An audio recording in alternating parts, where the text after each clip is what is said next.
ദൈവത്തിന്റെ ചേരുവകകൾ എടുത്ത വിശുദ്ധർക്ക് കൊടുക്കുന്നു. വിശുദ്ധര് ദൈവമല്ലല്ലോ, മാതാവ് ദൈവമല്ല. അപ്പൊ അതാണ് മാതാവിനെ ദൈവത്തെ പോലെ ആക്കുന്ന ഒരു രീതി സഭയിലെ കണ്ടു തുടങ്ങി. അതുകൊണ്ടാണ് ഇപ്പോ ലയോ 14 പാപ്പ അടിവരയിട്ട് പറഞ്ഞു DDF, അത് ഡെക്കാസ്റ്ററി for the doctrine of the faith. അതിലൂടെ ഈ ഒരു തിരുവെഴുത്ത് അത് സഭയുടെ ഡോക്ട്രിൻ ക്രിസ്റ്റോളജിയുമായിട്ട് ബന്ധപ്പെട്ട ഒരു കാര്യമാണ്.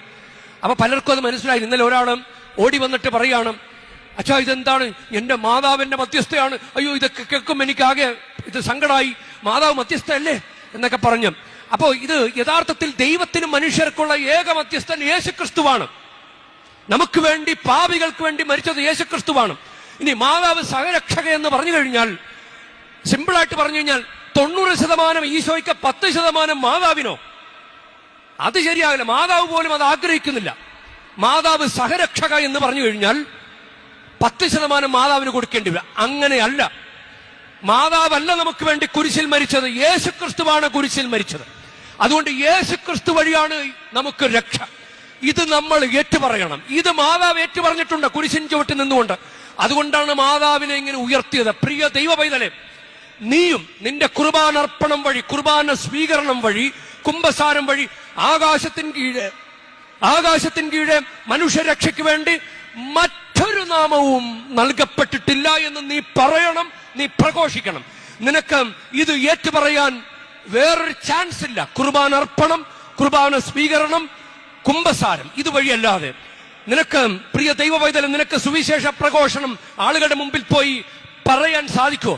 കൃത്യമായിട്ട് മരിയോളജി, ക്രിസ്റ്റോളജി എന്താണെന്ന് പഠിക്കാതെ എങ്ങനെ നിനക്ക് മനസ്സിലാകും?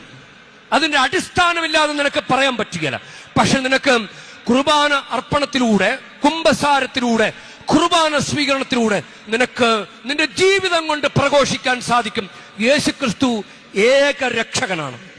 അതാണ് നടപടി പുസ്തകം 4:12 പത്രോസ് വിളിച്ചു പറഞ്ഞു. തള്ളിപ്പറഞ്ഞവൻ, എനിക്കവൻ അറിയലെന്ന് പറഞ്ഞവൻ 10 മടങ്ങ് തീഷ്ണതയോടെ വിളിച്ചു പറഞ്ഞു, ആകാശത്തിന് കീഴെ മനുഷ്യരക്ഷയ്ക്ക് വേണ്ടി മറ്റൊരു നാമവും നൽകപ്പെട്ടിട്ടില്ല. അതിൽ വെള്ളം ചേർക്കരുത്. നമ്മൾ മാതാവിന് കുറച്ച് സ്ഥാനം കൊടുത്തു കഴിഞ്ഞാൽ യേശുക്രിസ്തു ഏകരക്ഷകൻ എന്ന കാര്യത്തിൽ നമ്മൾ വെള്ളം ചേർക്കുകയാണ്.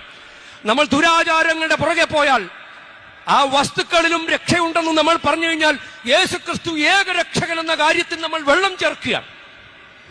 അതാണ് ഈ പ്രവണത വന്നതുകൊണ്ടാണ് ഇപ്പോ ഇങ്ങനെ ഒരു ഡോക്യുമെന്റ് നമുക്ക് തന്നിരിക്കുന്നത്. അതുകൊണ്ട് നമ്മളത് പഠിച്ചേ പറ്റൂ, നമ്മളത് വിശ്വസിച്ചേ പറ്റൂ, നമ്മളത് പ്രഘോഷിച്ചേ പറ്റൂ. കാരണം നമ്മൾ കർത്താവിനെ അറിഞ്ഞവരാണ്. അറിഞ്ഞവർക്ക് ഇനി പിന്നോക്കം പോകാൻ പറ്റുകയില്ല. ഇത് കർത്താവ്, നമ്മുടെ യേശുക്രിസ്തു നമ്മുടെ കർത്താവായിരിക്കുന്നതിന് വേണ്ടിയിട്ടാണ്. നിനക്ക് കർത്താവ് നിന്റെ കർത്താവാകണം. നിനക്ക് കർത്താവിനും വേണം, വേറെ ദുരാചാരങ്ങളും മറ്റു കാര്യങ്ങളും കൂടെ പിടിക്കണോ? നിനക്ക് കർത്താവിന്റെ അധികാരത്തിലും കർത്താവിന്റെ അനുഗ്രഹങ്ങൾ അത് നിനക്ക് വേണമെങ്കിൽ നീ വേറെ ഒന്നിനെയും കൂട്ടുപിടിക്കരുത്.